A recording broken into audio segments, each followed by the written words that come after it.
कि तुम्हारे समान कोई पुरुष नहीं, मेरे समान कोई नारी नहीं। अच्छा, ये तो कहना ठीक था कि आपके समान कोई नहीं है, लेकिन मेरे समान कोई सुंदरी नहीं है, ये तो अच्छा नहीं होता है ना। जैसे मान लीजिए कोई दुनिया वाले कहें कि पंडित जी भाई ठीक कथा कहते हैं, तब तो ठीक है, और पंडित जी कहते नहीं मेरे समान कोई कथा ही नहीं कहता है। तो शूर्पणखा ने कितना बढ़िया परिचय दिया, तुम सम पुरुष न मोह सम नारी, तुम्हारे समान कोई पुरुष नहीं, मेरे समान कोई नारी। और मन माना कछु तुम ही निहारी, आपको देख करके थोड़ा थोड़ा मन मान गया है, इसलिए इच्छा होती आपसे शादी कर ले। पूरे पूरे आप भी मेरे बराबर नहीं है, शूर्पणखा ने कहा। इतना लंबा चौड़ा परिचय दिया, लेकिन राम जी ने क्या किया, राम जी ने पूतना की तरफ देखा तक नहीं। तो किसको देखा, अपनी पत्नी को देखा। मान लीजिए हमारे आपके जीवन में ऐसी स्थितियां कभी बनती हैं, तो भगवान राम के उस प्रसंग को, उस चरित्र को याद करना चाहिए। मान लीजिए ऐसी स्थिति बन भी जाए, तो दृष्टि कहां पर होनी चाहिए, अपने पत्नी के तरफ होनी चाहिए। एक तरफ शूर्पणखा कहती है मैं लंका के राजा रावण की बहन हूं, बताइए त्रैलोक विजयी।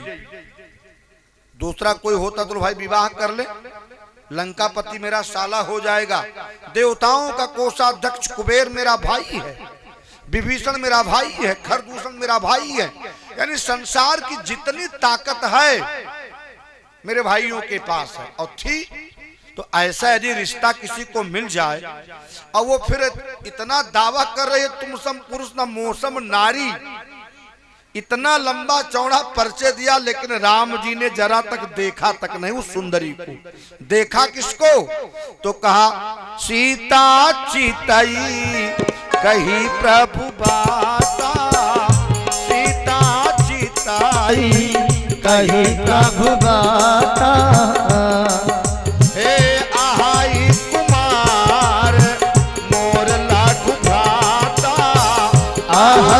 कुमार मोर लघु भ्राता, सीता चिताई कही प्रभु बाता, सीता चिताई कही प्रभु बाता।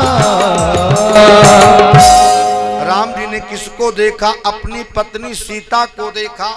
ये हम आपके लिए संदेश लागू होता है। ऐसी कभी भी स्थिति आए तो ध्यान कहाँ जाना चाहिए, हर व्यक्ति को अपने पत्नी की तरफ जाना चाहिए।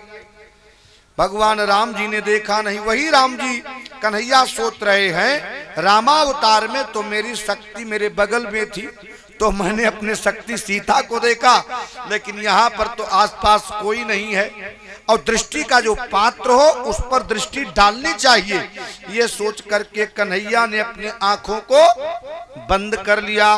विबुद्धिताम बालक मारिकाग्रहम चराचरात्मा सा निम्लिते क्षणा, चराचर के आत्मा भगवान कन्हैया ने अपने आंखों को बंद कर लिया। किसी संत ने और अच्छा भाव दिया कि कन्हैया ने अपने आंखों को क्यों बंद कर लिया पूतना को देखने के पहले। कन्हैया ने सोचा मेरे दृष्टि में करुणा है और ये अपने दृष्टि में क्रोध लेकर के आई है, अब मान लीजिए मैंने इसके दृष्टि में दृष्टि डाली तो इसके दृष्टि में करुणा जागृत हो जाएगी, फिर मुझको मार नहीं पाएगी, और जब बाहर जाएगी तो फिर अपने वास्तविक रूप में आएगी तो मेरे मित्रों को मार डालेगी। इसलिए भगवान कन्हैया ने अपने आंखों को बंद कर लिया। विबुद्धिताम बालक मारिकाग्रगम चराचरात्मा सा निम्लिते क्षणा, चराचर के आत्मा ने अपने आंखों को बंद कर लिया। किसी संत ने और अच्छा भाव दिया, कन्हैया ने पूतना को देखकर अपने आंखों को क्यों बंद कर लिया, कहा पूतना है अविद्या, अविद्या का मतलब नकली माया, और मैं हूं मायापति, मेरी दृष्टि पड़ते ही इसकी नकली माया समाप्त हो जाएगी। परमात्मा की दृष्टि पड़ने के बाद नकली माया समाप्त हो जाएगी, अपने वास्तविक रूप में आ जाएगी। तो क्या होगा, यत्र तत्र जितने लोग होंगे सब भयभीत हो जाएंगे, पूरे ब्रजमंडल में भयावह स्थिति बन जाएगी। इसलिए भगवान कन्हैया ने अपने आंखों को बंद कर लिया। विबुद्धिताम बालक मारिकाग्रहम चराचरात्मा सा निम्लिते क्षणा। चराचर की आत्मा ने अपने आंखों को बंद कर लिया। इधर भगवान कन्हैया को पूतना ने उठा लिया, जैसे कोई व्यक्ति अनजान में सर्प को रस्सी समझ करके उठा ले। कभी कभी ऐसा होता है, अंधेरे में सर्प है, हम नहीं समझ पाए, रस्सी समझ करके उठा लिए और कन्हैया को उठा करके अपने स्तन के पास लाई और कन्हैया के मुख में अपना स्तन डाल दिया। अदा देखिए, कन्हैया के मुख में जब अपना स्तन डाला तो भगवान कन्हैया सबसे पहले जहर पीना प्रारंभ किया। जिस जीव के ऊपर परमात्मा की कृपा होती है तो परमात्मा सबसे पहले उसका जहर पीता है। जहर का मतलब उसके अंदर जो काम क्रोध आज विकार होते हैं, विषयों को पीता है। भगवान ने सबसे पहले उसके विष को पिया, उसके बाद उसके दूध को पीना प्रारंभ कर दिया और दूध के साथ साथ उसके प्राणों को पीने लगे। और जब प्राणों को पीने लगे, अब उसको पीड़ा होने लगी, चिल्लाने लगी। सामुंच मुंचाल मित प्रभासणी निष्पेडमाना खिल जीव मरमणि विवित्र नेत्रे चरणौ भुजौ मुहु प्रसून्य गात्रौ क्षिपति रुरोदहा। यानी पूतना के जब प्राणों को भगवान पीने लगे तो पूतना अपने चरणों को, अपने पैरों को पटकने लगी, उसके नेत्र निकलने लगे। अरे लाला छोड़ दे, सामुंच मुंचाल मिति प्रभासुरी। उसने कहा 2 बार, सामुंच छोड़ दे, सामुंच मुंचाल मिति प्रभासुरी। अरे लाला मुझको छोड़ दे।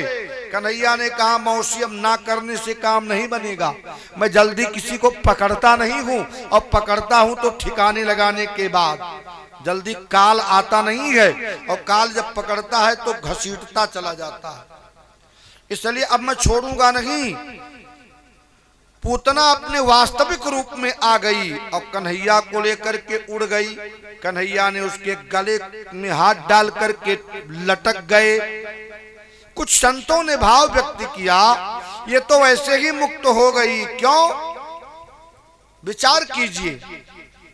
अरे रुद्राक्ष की कोई माला धारण कर ले वो मुक्त हो जाता है, कोई तुलसी की माला धारण कर ले वो मुक्त हो जाता है, कोई कमलाक्ष की माला धारण कर ले वो मुक्त हो जाता है, और पूतना तो साक्षात भगवान कन्हैया की माला धारण कर ली, उसको तो मुक्त हो ही जाना है। जैसे सारे भक्तों को हमने धारण किया है, हमारे बबलू भैया ने दिया है ये माला, सारे भक्तों का, इसमें चारों युगों के जितने भक्त हैं सबका नाम है। और बबलू भैया ने कहा महाराज जी इसको आप धारण कीजिए। अब बताइए, रुद्राक्ष की माला पहनने वाला तर जाता है, तुलसी का माला धारण करने वाला तर जाता है, कमलाक्ष के माला को पहनने वाला तर जाता है, और पूतना ने तो नारायण को ही माला बना करके पहन रखा है, उसको तो तर जाना सुनिश्चित है। उसने 2 बार कहा छोड़ दे। देखिए, जब पीड़ा होती है, मौत का सामना करना पड़ता है, असह्य पीड़ा होती है, तो कहा छोड़ दे।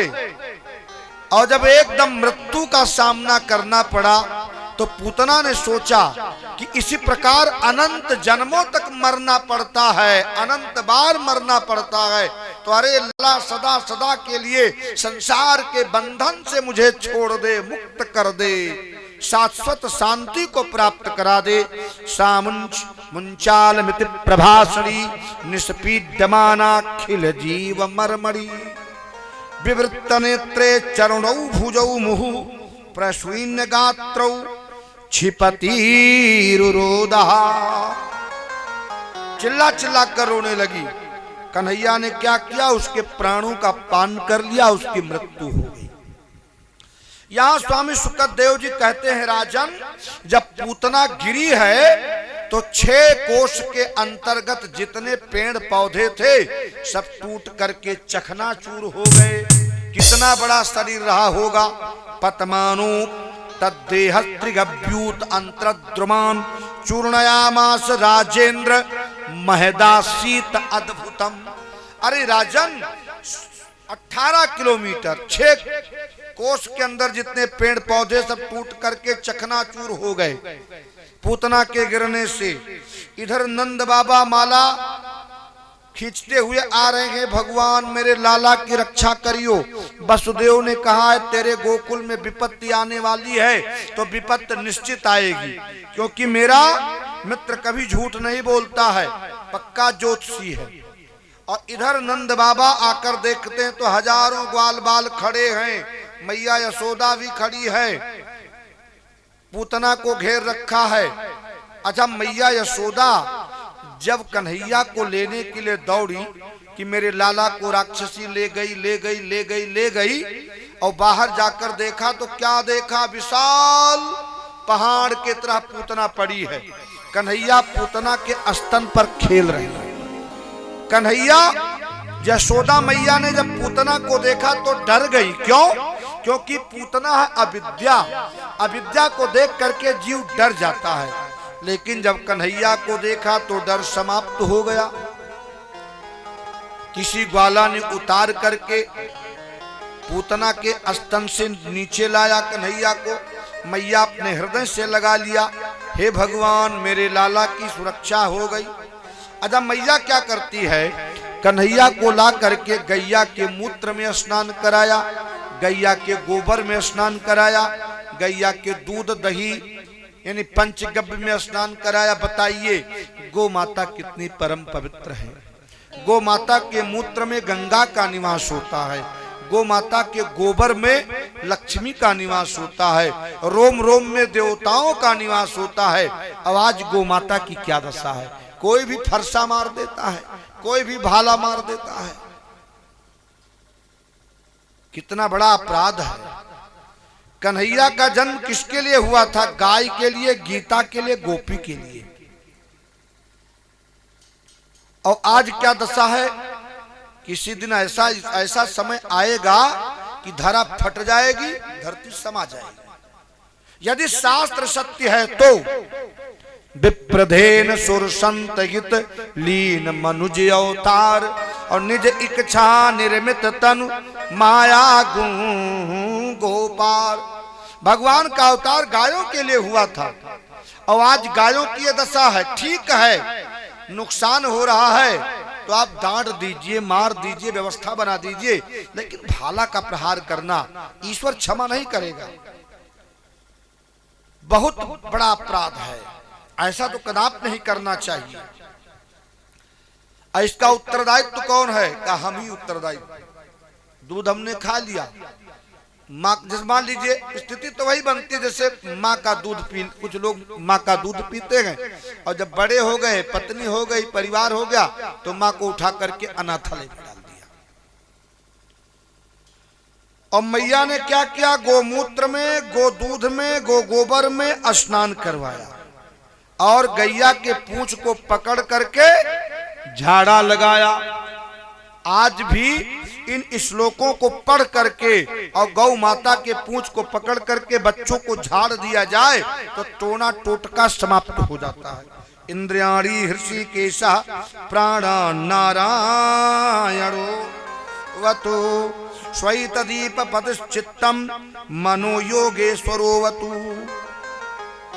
इधर नंद बाबा दौड़े दौड़े आए।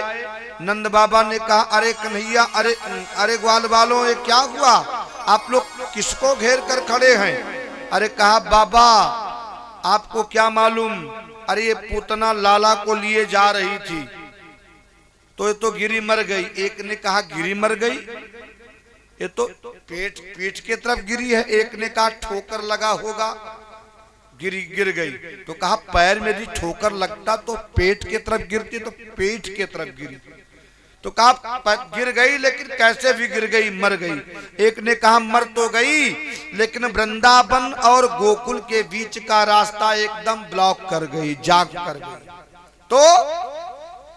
तो नंद बाबा ने कहा भैया अपना अपना कुल्हाड़ा ले आओ और इसको काट करके एक जगह पर एकत्रित कर दो और इसके ऊपर पेड़ पौधे जितने पड़े हैं टूट करके सब डाल दो, आग लगा दो। एक ने कहा लकड़ी की व्यवस्था, काहे जानती थी कि मेरे मरने के बाद मेरा शरीर इतना बड़ा है, लकड़ी की व्यवस्था कोई कर नहीं पाएगा, इसलिए मरते मरते स्वयं लकड़ी की व्यवस्था कर दे। तो पूतना को क्या किया है, काट करके एक जगह किया, ऊपर से लकड़ी डाल करके आग लगा दिया। और जब पूतना का शरीर जलने लगा, दह्यमानस देहस धूमश्चा गुरसौरभा, पूतना का शरीर जब जलने लगा तो पूतना के शरीर से सुगंधित वातावरण फैलने लगा। इतना सुगंध हो गया चारों तरफ, लग रहा है कि जैसे चारों तरफ रात रानी का पुष्प महक रहा हो। महाराज परीक्षित जी चौंक गए, इतनी बड़ी पापनी पूतना और पूतना के शरीर से सुगंध, हो सकता है कुलीन रही हो सकता है कुलीन खानदान की हो। कहा नहीं, रुधिर राक्षसी कुलीन भी नहीं थी, राक्षस खानदान की थी। तो कहा हो सकता है सामाजिक कार्य करती रही हो, तब इसके शरीर से सुगंध निकल रहा है। कहा नहीं, लोक बालघनी बच्चों को खाने का काम करती थी, कोई सामाजिक कार्य नहीं करती थी। तो कहा हो सकता है फलाहार करती रही हो, तब इसके शरीर से सुगंध निकल रहा है। कहा नहीं, रुधिरासना रक्त पीती थी, तो इसके शरीर से सुगंध क्यों निकल रहा है। स्वामी सुखदेव जी ने कहा राजन, अरे जिसके स्तन को भगवान श्याम सुंदर अपने मुख में डाल लिया हो, अब वो पापनी कहाँ है, थी लेकिन अब तो परम पवित्र हो गई। और भगवान श्याम सुंदर ने पूतना का उद्धार कर दिया। एक बात है, जीव के पास इतनी सामर्थ्य नहीं है कि जीव परमात्मा को प्राप्त कर ले। जीव तो संसार के चक्कर में पड़ करके भटकता रहेगा, लेकिन परमात्मा को नहीं प्राप्त कर सकता है। हाँ, परमात्मा ही जिसके ऊपर कृपा कर दे तो उसको अपना बना ले, ये परमात्मा की कृपा है। या एतत् पूतना मोक्षम कृष्णस्यार्भक अद्भुतम शृण्वया श्रद्धया मृत्यो गोविंदे लभते रतिम। यह पूतना पद नहीं कहा, यह पूतना मोक्ष कहा। पूतना के मोक्ष की कथा जो कहेगा अथवा सुनेगा, उसको भगवान कन्हैया के चरणों में प्रीति प्राप्त होगी। अब इधर हमारे कन्हैया धीरे धीरे बड़े होने लगे, कुछ बड़े हो गए, 21-22 दिन के हुए। अब मैया ने क्या किया, आज मैया कन्हैया को बढ़िया स्नान कराया, पीली पीली झंगुलिया पहना दी, काजल लगाया, मस्तक में डिठौना लगा दिया, सजा धजा करके पालने में लटा दिया। अच्छा देखिए, परमात्मा की भ्रिकुटी एक बार टेढ़ी हो जाए तो महाप्रलय हो जाए, और उन परमात्मा के आंखों में मैया काजल लगा रही है। जिन नयनन के शयन सो श्रेष्ठ प्रलय वही जाए, उन नयनन में यशोदा काजल दियो लगाए। जिन परमात्मा की भ्रिकुटी टेढ़ी हो जाए तो महाप्रलय हो जाता है, और उन आंखों में मैया आज काजल लगा रही है। मैया की कितनी बड़ी सौभाग्य है। मैया ने सजा धजा करके स्नान ध्यान करा करके पालने में लटाया। कन्हैया सोते सोते करवट बदल देते हैं। मैया ने कहा, मेरे लाला ने आज तो करवट बदल दिया। जैसे मेरी माताएं प्रसन्न होती है ना कि मेरा बालक करवट बदल दिया, कुछ बड़ा हो गया। आज मेरे लाला ने करवट बदल दिया, पार्श्व परिवर्तन किया। अब मैं इस खुशी में गीत गवाऊंगी, बधाई बजवाऊंगी, दान करूंगी, ब्राह्मण खिलाऊंगी, ये करूंगी वो करूंगी। आज मेरे लाला का जन्म नक्षत्र है।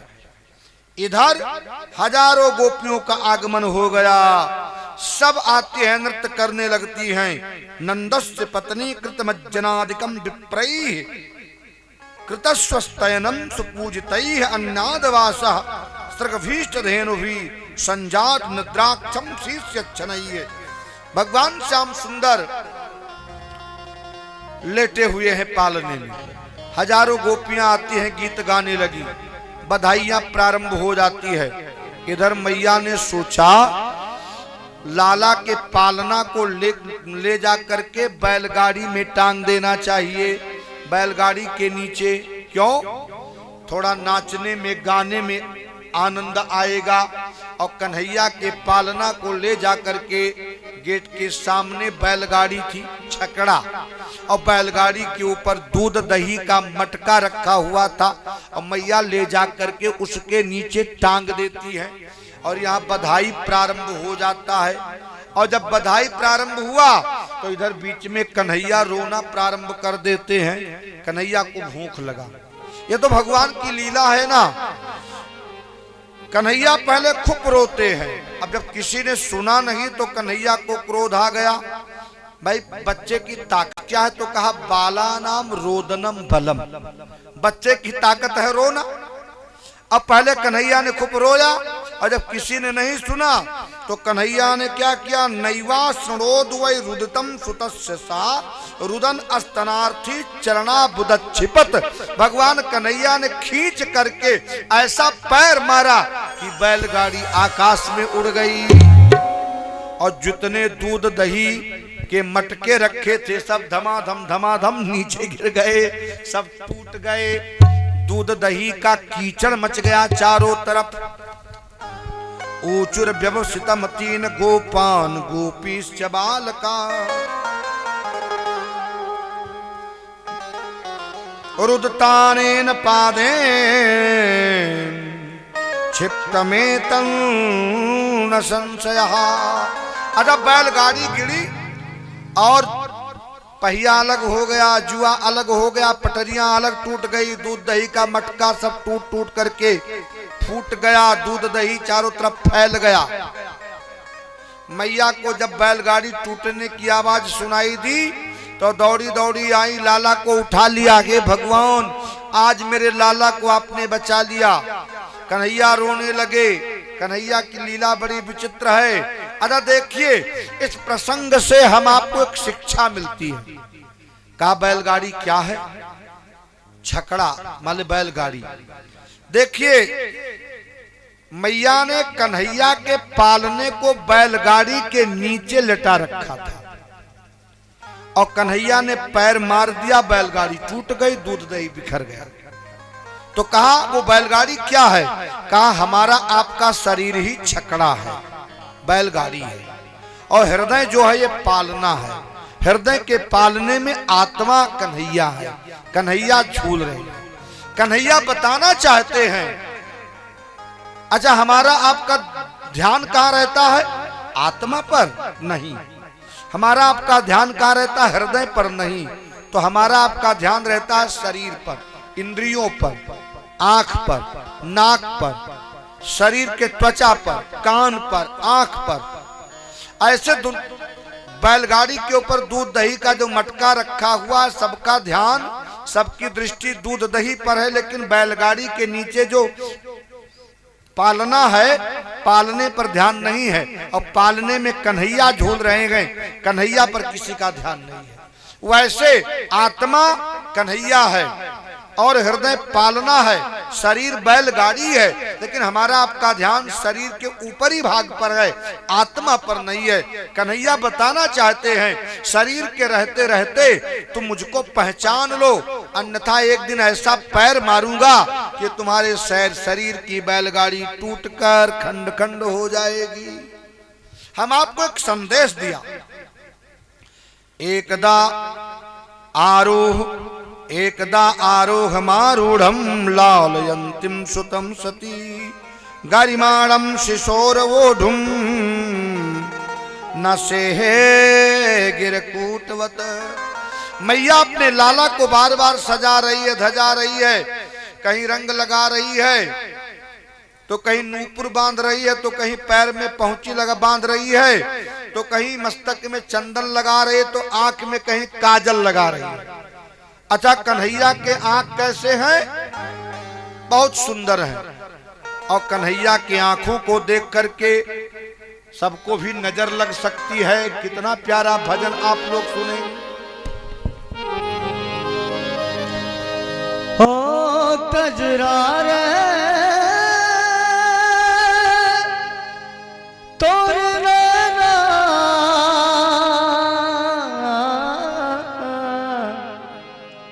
कजरा रे तोर नैना, कजरा रे तेरे मोटे मोटे नैन, हो बाके बिहारी कजरा रे तेरे मोटे मोटे नैन, नजर न लग जाए हाय हाय हाय, नजर न लग जाए हाय हाय हाय, नजर न लग जाए।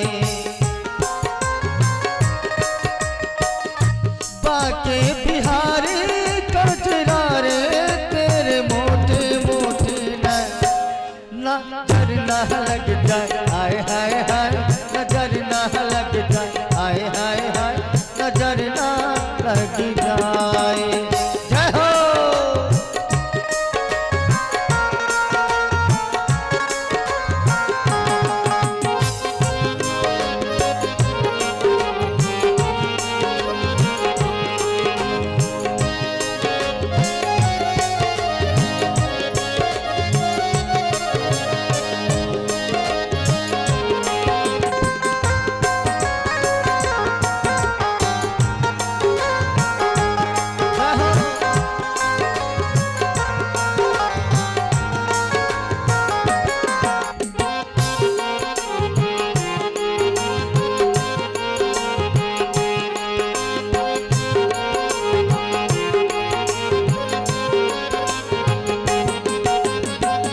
और कन्हैया के कजरारे नैना, आप सभी लोग मीठी मीठी तालियां बजाते रहेंगे कन्हैया के लिए, बैटरी चार्ज होते रहेगी। कजरारे कजरारे तेरे काले काले नैना, कजरारे कजरारे। प्रेम से ताली बजाइए, आप लोग आनंद आएगा। कजरारे कजरारे तेरे काले काले नैना, तेरे नैना तेरे नैना, तेरे नैना जुड़वा नैना, तेरे नैना तेरे नैना, तेरे नैना जुड़वा नैना। बाके बिहारी कजरारे तेरे मोटे मोटे नैना, नजर न लग जाए हाय हाय हाय, नजर न लग जाए हाय हाय हाय, नजर न लग जाए।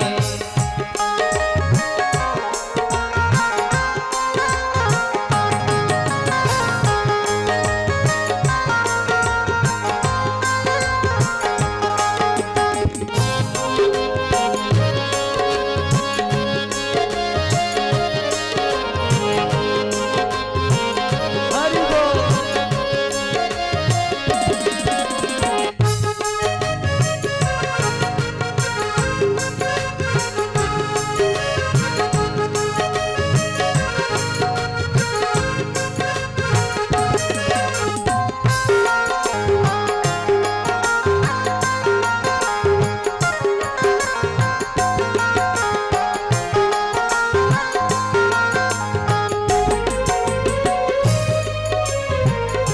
और कन्हैया को साँझ सवेरे ताकते रहते हैं सभी लोग, कन्हैया के इतने प्यारे कजरारे नैना,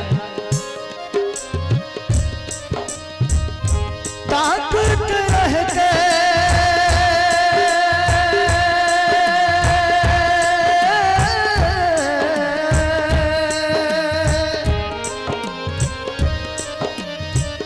ताकते रहते शाम साँझ सवेरे, नैनों में बसिया मेरे नैन रे तेरे, नैनों में बसिया मेरे नैन रे तेरे।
काजल, आए हाय हाय आँखों का काजल, ओठों की लाली, आए हाय हाय ओठों की लाली, आए हाय हाथों में कंगन, आए हाय हाय हाथों में कंगन, आए हाय पाँवों में पायल, आए हाय हाय पाँवों में पायल। बाके बिहारी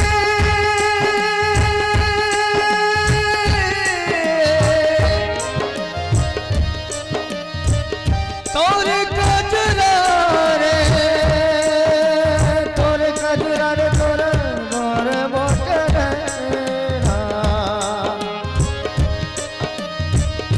बाके बिहारी कजरा रे तेरे मोटे मोटे नजर न लग जाए, आए हाय हाय नजर न लग जाए, आए हाय हाय नजर न लग जाए, आए हाय हाय नजर न लग जाए। बातें बिहारी कजरा रे तेरे मोटे मोटे नजर न लग जाए, आए हाय हाय नजर न लग जाए, आए हाय हाय नजर न लग जाए। बातें बिहारी तोरे कजरा रे, तोरे तोरे मोटे मोटे मोटे मोटे मोटे मोटे मोटे रे। बातें बिहारी कजरा रे तेरे मोटे मोटे नजर न लग जाए, आए हाय हाय नजर न लग जाए, आए हाय हाय नजर न लग जाए। जय हो नजर न लग जाए, आए हाय हाय नजर न लग जाए, आए हाय हाय नजर न लग जाए, आए हाय हाय नजर न लग जाए, नजर न लग जाए तो ही नजर ना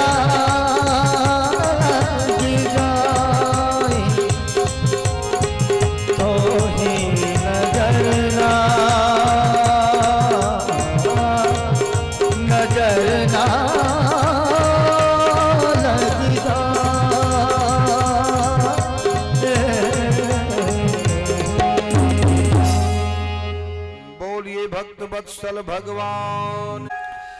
कन्हैया थोड़ा और बड़े हुए। एक दिन मैया कन्हैया को लाड़ लड़ा रही थी, यानी बार बार आलिंगन कर रही थी, जैसे माताएं अपने बच्चे को अपने गोद में लेकर के हिलाती हैं डुलाती हैं। तो मैया क्या कर रही थी, एकदा आरोह मारूढ़म लालयंतिम सुतम सती गरिमाणम शिशे शिशोर ओढ़ुम नसे है गिरकूटवत। मैया क्या कर रही है, देखा लाला को लाड़ लड़ाते लड़ाते। अच्छा देखिए, खिला भी रही है, दूध भी पिला रही है। और कन्हैया जब दूध पी रहे थे तो कन्हैया ने कहा, ए भैया शांति से बैठो भैया, समझ में नहीं आ रहा है क्या? हमको तो लग रहा है समझ में नहीं आ रहा होगा, बच्चों प्रबुद्ध लोगों को समझ में आए। एकदा आरोह मारूढ़म, मैया आज कन्हैया को दूध पिला रही थी। अच्छा कन्हैया को जब दूध पिला रही थी मैया, तो कन्हैया कह रहे थे, अरे मैया तू केवल मेरी ही मैया नहीं है, पूरे संसार की मैया है। क्यों? इसलिए पूरे संसार की मैया है क्योंकि तू मुझको दूध पिला रही है और मेरे पेट में सारा ब्रह्मांड समाया है। तो जब मैं दूध पी रहा हूं तो सारी सृष्टि दूध पी रही है, इसलिए तू केवल मेरी मां नहीं है, अपितु सारे ब्रह्मांड की मां है। इसलिए मैया तू धन्य है, आज संसार की जननी तू बन गई। और यहां दूध पिलाते पिलाते मैया कन्हैया को उछालना शुरू कर देती हैं, और जैसे उछालना बंद करती हैं तो कन्हैया रोने लगते हैं। अब मैया कब तक उछालेगी? इतने में क्या देखा, एक तृणावर्त नाम का दैत्य आ गया। अच्छा देखिए, मामा जी जानते हैं ना कि भांजे का जन्म हो चुका है तो कोई ना कोई खिलौना भेज देना चाहिए, लेकिन भांजा थोड़ा नटखट है, जो कोई खिलौना आता है वो तोड़ डालता है। सबसे पहली गलती तो मामा जी ने यही कर दी, गुड़िया भेज दिया। यहां तो गुड्डा भेजना चाहिए था, पूतना को भेज दिया। कन्हैया ने बड़े गुस्से में तोड़ डाला कि हमारे मामा को यही नहीं मालूम है स्त्रीलिंग क्या होता है, पुल्लिंग क्या होता है। भेज दिया गुड़िया, भेजना चाहिए गुड्डा, तो भेज तोड़ दिया किसको, पूतना को तोड़ डाला। उसके बाद में फिर खिलौना भेजना चाहिए तो आजकल के मामा लोग वीआईपी गाड़ी भेजते हैं, बैलगाड़ी सक्टासुर को भेज दिया, उसको तोड़ दिया। अब मामा ने सोचा कि भांजा मेरा बड़ा नटखट है, बढ़िया खिलौना चाहिए, तो उड़न खटोला भेज दिया, यानी तृणावर्त नाम के दैत्य को भेजा कि जाकर के मेरे काल को मार करके आ जाओ। अच्छा, तृणावर्त जब आया तो चक्रवात के रूप में आया, जैसे आंधी चलती है ना, तो चक्रवात के रूप में, चक्कर चक्कर। तृणावर्त भी उसी प्रकार आया। अच्छा, तृणावर्त क्या है, तो तृणावर्त है रजोगुण। समझ रहे प्रभु जी ना, रजोगुण है, रजोगुण, तमोगुण, सतोगुण। अच्छा, हमारे आपके आंखों में जब रजोगुण आ जाता है, इंद्रियों पर रजोगुण आ जाता है, तो सत्य सत्य का बोध समाप्त हो जाता है। तो तृणावर्त आंधी लेकर के आया, धूल लेकर के आया। दैत्यो नाम्नः तृणावर्तः कंसभृत्या प्रणोदितः चक्रवात स्वरूपेण जहारासीनम अर्भकम। पूरा आंधी बवंडल लेकर के आया। भगवान कन्हैया ने सोचा कहीं ऐसा ना हो कि मेरे मैया को भी उड़ा ले जाए मेरे साथ। तो मैया खिलाते खिलाते कन्हैया को गोद में बिठाया। इतने में कन्हैया ने अपना वजन बढ़ाया। भूमो निधाय तम गोपी विस्मिता भार पीड़ता, यानी कन्हैया का इतना भार बढ़ गया कि मैया उस भार को संभाल नहीं पा रही है। मैया आश्चर्य में पड़ गई, हे भगवान, छोटा सा बालक इतना वजन कैसे हो गया, इसका वजन इतना बढ़ क्यों गया। भगवान की माया, मैया भ्रमित हो गई। अच्छा, अब समझ में बात आई, काफी समय से जो मैं इसको दूध पिला रही हूँ, इसलिए इसका भार थोड़ा बढ़ गया है। ठीक है लाला, तू दूध को हजम कर ले, तब तक मैं घर के कामकाज को देख रही। और मैया ने क्या किया, कन्हैया को धरती पर भूमो निधाय तम गोपी, धरती पर लेटा दिया और जाती हैं घर के अंदर कामकाज करने के लिए। और जब घर के अंदर प्रवेश किया, इधर तृणावर्त आया, कन्हैया को लेकर के उड़ गया। और कन्हैया को लेकर के जब उड़ता है तो कन्हैया ने क्या किया, उसके गले को पकड़ लिया, लटक गए। पहला ब्रजमंडल को ब्रजमंडल का सर्वेक्षण करने लगा तृणावर्त। कन्हैया ने बड़े गौर से देखा कि मेरे मित्र श्रीदामा का घर है, मधुमंगल का घर है, बिल्वमंगल का घर है। सारे मित्रों को देखा, ललिता का घर है, विशाखा का घर है, चारुशिला का घर है। लेकिन जब वो मथुरा के तरफ मुड़ा तो कन्हैया ने क्या किया, दबाया गला, बढ़ाया वजन। उसको लगा कि ऐसा तो नहीं नंद बाबा के महल से मैं पत्थर लेकर आ गया। कन्हैया ने सोचा, हमारे भक्त पत्थर में भगवान का दर्शन करते हैं और ये भगवान में पत्थर का दर्शन करता है, चलो इसकी खोपड़ी पत्थर से तोड़ते हैं। और जैसे बाहर गया मथुरा के, भगवान ने क्या किया, उसके गले को दबाया और ऐसा वजन बढ़ाया कि चिल्लाता हुआ पत्थर के चट्टान पर गिरा, उसकी मृत्यु हो गई। बोलिए तृणावर्त मर्दन भगवान की। मर गया। तमंतरिक्षात पतितम शिलायाम, तमंतरिक्षात, पहले अंतरिक्ष में ले गया, अंत में पतितम शिलायाम, शिला पर पटक दिया। तमंतरिक्षात पतितम शिलायाम और विशीर्ण सर्वावयवम करालम, पुरम यथा रुद्र सरेण विद्धम, स्त्रियो रुदत्यो ददृशु समेता। भगवान कन्हैया ने तृणावर्त को चट्टान पर किस प्रकार पटक दिया, जैसे भगवान भोलेनाथ ने त्रिपुरासुर राक्षस को मार दिया था। त्रिपुरासुर नाम का जो राक्षस था 3 लोक बना करके 3 पुर बना करके रहता था, इसलिए कभी इसमें कभी उसमें कभी उसमें। तो भगवान भोलेनाथ ने क्या किया था, एक ही बार में 3 अस्त्र प्रकट किया और त्रिपुरासुर के तीनों लोगों को नष्ट कर दिया एक ही बार में। वैसे भगवान कन्हैया ने तृणावर्त को चट्टान पर पटक करके उसको मार डाला। अच्छा, तृणावर्त जब मर गया तो मैया यशोदा दौड़ी दौड़ी गई, हजारों गोपियां पीछे पीछे। फिर क्या देखा, राक्षस तो मृत अवस्था में पड़ा है और कन्हैया खेल रहे हैं, किलकारियां मारकर हंस रहे हैं।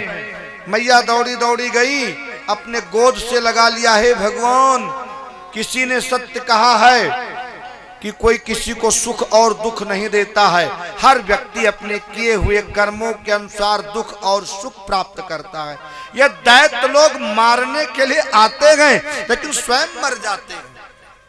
नाही को सुख दुख कार दाता, नाही को सुख दुख करनाता, निज कृत कर्म भोग सब भ्रा